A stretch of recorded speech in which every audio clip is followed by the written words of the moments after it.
My topic today is to talk about the work that America does around the world to promote and protect religious liberty. We have an Arkansan who serves on that commission that was appointed, and that is Jim Carr from Searcy, Arkansas. Just been really one of the highlights of my professional life. The work of the commission is simply incredible, and I'm honored to be a part of it. You are recognized as the leader in the House on religious freedom. The main thing for Arkansans and for taxpayers is to know that religious liberty is a tenet enshrined in our Constitution. This is Congressman French Hill, and it's a real treat for me today. We're at the Bailey Center at the University of Arkansas here in Little Rock. And my topic today is to talk about the work that America does around the world to promote and protect religious liberty. This has been very important to me since I've been in Congress. It's a core tenet of American foreign policy. Since the founding of our country, George Washington himself, in his famous letter to the Toro Synagogue in Newport, Rhode Island, said that America would always stand for the individual religious liberties of our citizens, and that we would stand up for that as a beacon around the world. And America does that through a commission that we have in our country on religious freedom, and it's a global effort. And we have an Arkansan who serves on that commission that was appointed, and that is Jim Carr from Searcy, Arkansas. Jim's been a friend for 30 years. I've had the pleasure of knowing and working with the professionals, the students, the faculty at Harding University, going back to when I was a teenager in Boy Scouts and knew Jim's dad, who then was an executive vice president at Harding. And so, Jim, it's great to be with you. It's fantastic to have your skill set on America's very, very important commission on religious freedom. Welcome. Thank you very much, French. Just been really one of the highlights of my professional life. The work of the commission is simply incredible, and I'm honored to be a part of it, and thank you for your encouragement. Well, you bring a perspective of higher education and your own experience in religious education too, and the global work that you've done through Harding University, which is deeply known around the world for its evangelical work, its religious education, its student body that's very international. But you got your PhD down at Florida State, and you've been at Harding. When did you first go back to Harding? I went back to Harding. I came from Florida State University and then ACT, the testing company, right, and went back to Harding in 1987. Okay. Been there 33 years, 4 years. Yeah, so, you've got that perspective. You've always been a principled conservative all those years. And so to me, you made an ideal appointment to the commission. Tell people who's on the commission and what the mission of it is. Thank you, French. The commission is made up of 9 individuals, 3 appointed by the president, 3 by the House, and 3 by the Senate.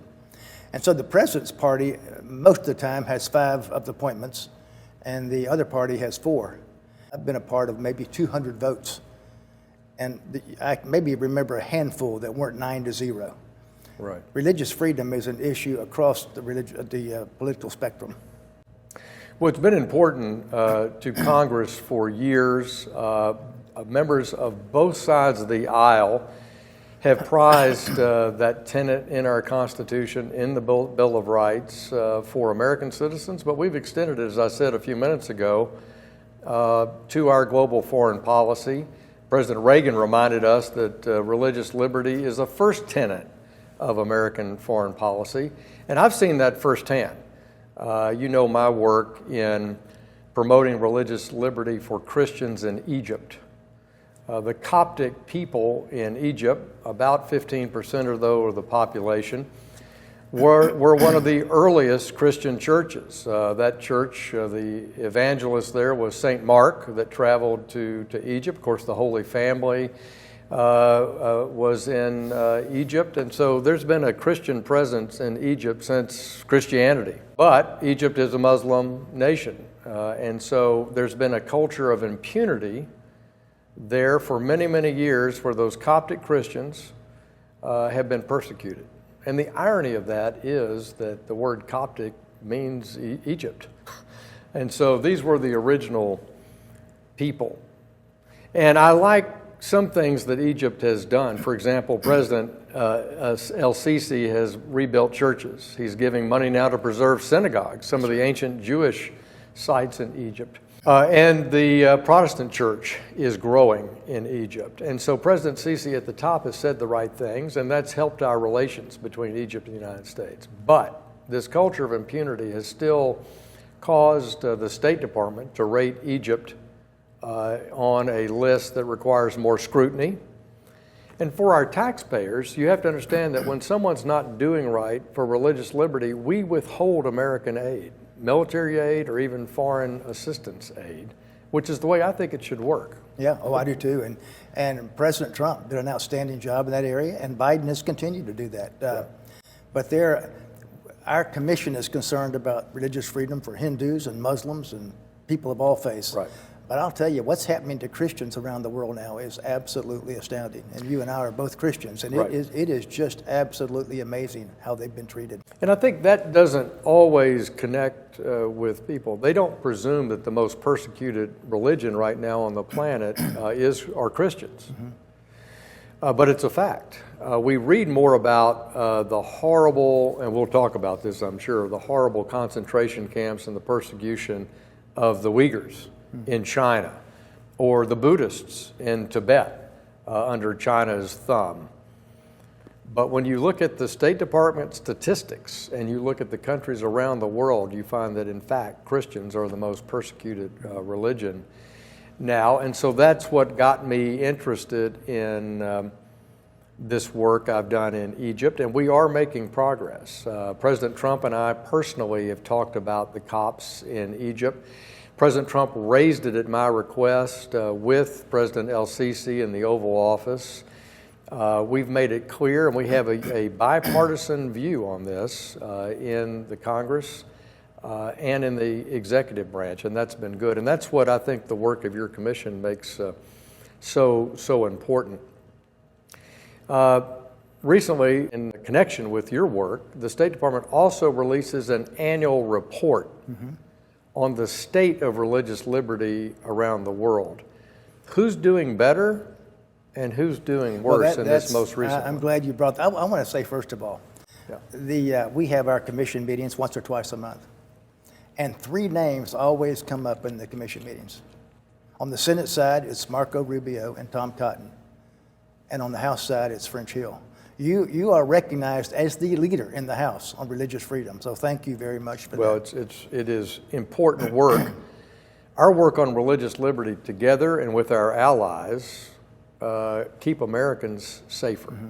There's no doubt in my mind about that, and can guide our foreign policy to a better outcome. So I think it's important work. But back to your question about who's not doing well and who is doing well. You and I have a friend, he's really a close friend of yours, who led religious freedom issues in Great Britain. And I was talking to him, you introduced us, maybe it was a couple months ago now, and I asked him, he asked me, what are the 2 worst countries in the world in terms of religious freedom? And before I could even respond, he said, I'm certain it's China and Nigeria. And China has a difficult situation because of the treatment of the Uyghurs, the sterilization of women, rape, forced labor, terrible situation there with Uyghur Muslims. But Nigeria is absolutely astounding what's happening there. Nigeria, the latest reports we have are that children are being kidnapped. You read about that in the paper. Schoolgirls being kidnapped, raped, impregnated by a Muslim militia man, and then going home to have that baby. But what's happening there is terrible. That Christian news reports say that 42,000 Christians have been killed in Nigeria in the last 10 years. We met with a leader from the State Department last week, and I told him that our commission had a meeting with 8 leaders, Christian leaders in Nigeria in the last month or so. And these guys weren't begging us, but they were strongly encouraging us as a commission to be involved. They had been to the embassy in Abuja and got no results. and they asked our commission to be involved. And just incredible. I told this State Department leader, I said, if what is happening in Nigeria was happening in Western Europe, we would have troops on the ground. It's horrible what's happening there. And what's happened, the list you mentioned, the State Department has a list, and so does our commission. The worst of the worst are called countries of concern. Then there's a special watch list, bad but not so bad.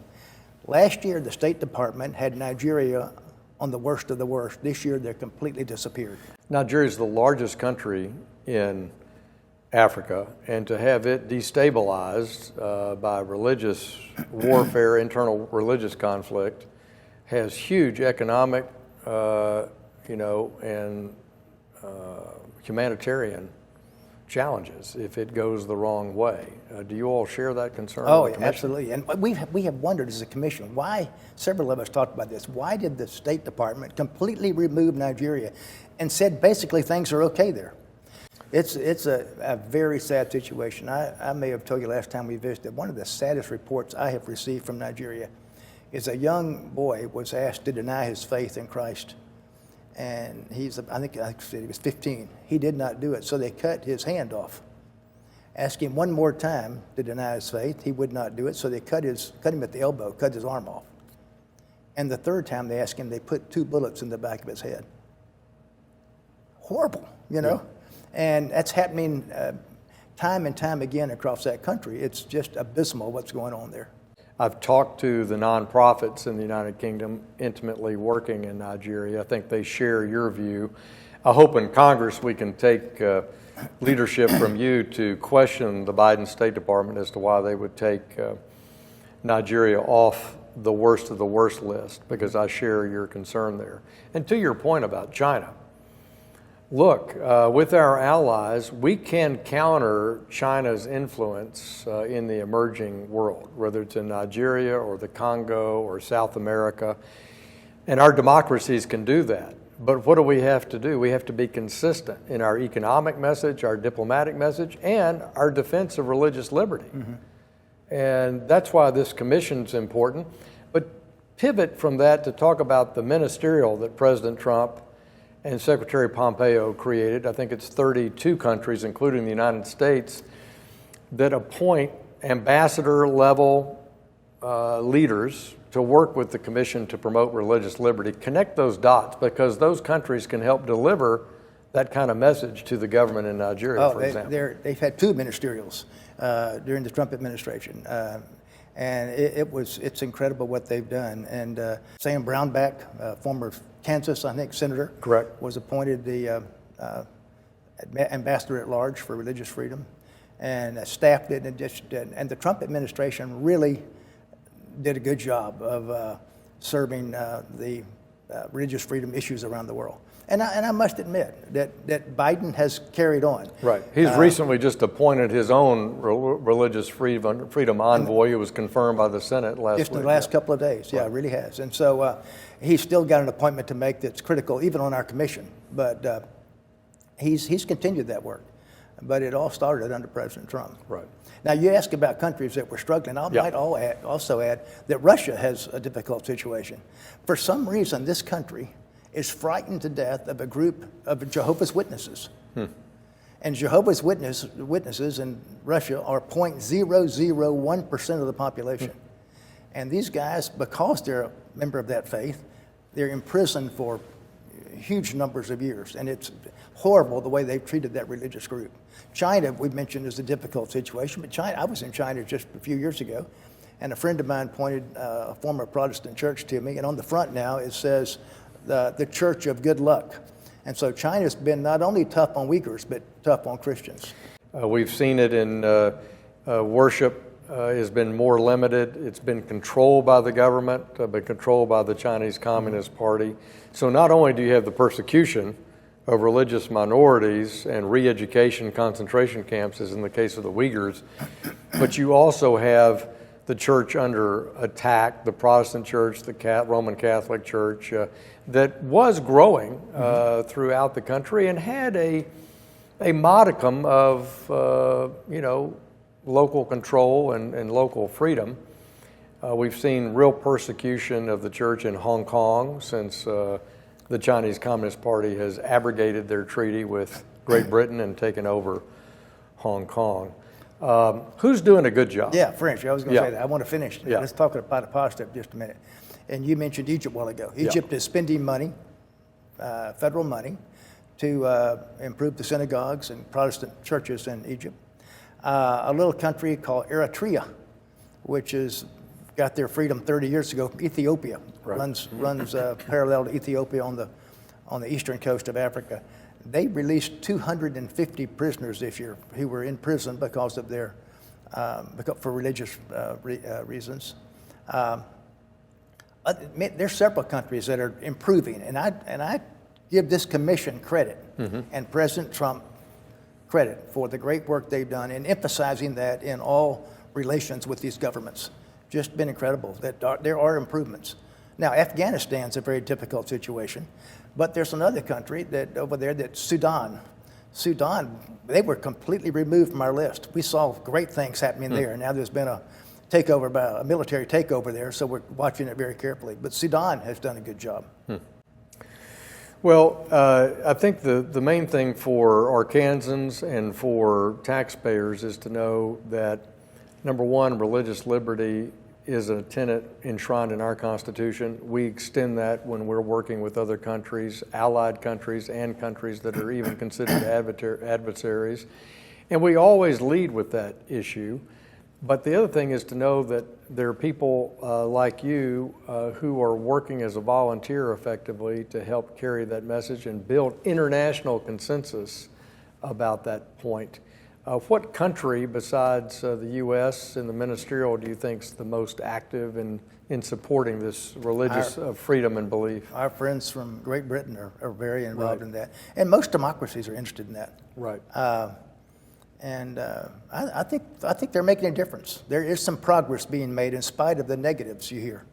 But I want to say one more time, and I want to thank you for your work in this area. You have really been a leader on the House, in the House on this issue, and I appreciate it very, very much. We in Arkansas have the leader on religious freedom in the U.S. House. Well, thanks, Jim, and thanks for our collaboration on this. I'm delighted that the minority leader, Kevin McCarthy, took the decision to appoint you to this commission. You've delivered, I think, the kind of wisdom I expected. You'd make Harding University proud, and you've always been a leader in the state on every worthy cause, and to do that on the international stage is really appreciated by all of us here that support you at home, and thanks for being with me today. Thank you, French. Appreciate the chance to visit today about the importance of religious liberty to our nation, to the safety of our homeland, and to the importance in our foreign policy that if we lead with religious liberty, that is freedom of belief, that we can work with our allies around the world, as we've heard today, in the ministerial level, our ambassadors, our secretaries of state, our foreign ministers, and we can use this as an important tool to make sure that we preserve democracy, religious freedom around the world. It's important for our nation. It's important for the safety of our homeland. And I was glad to spend a few minutes with Jim Carr today.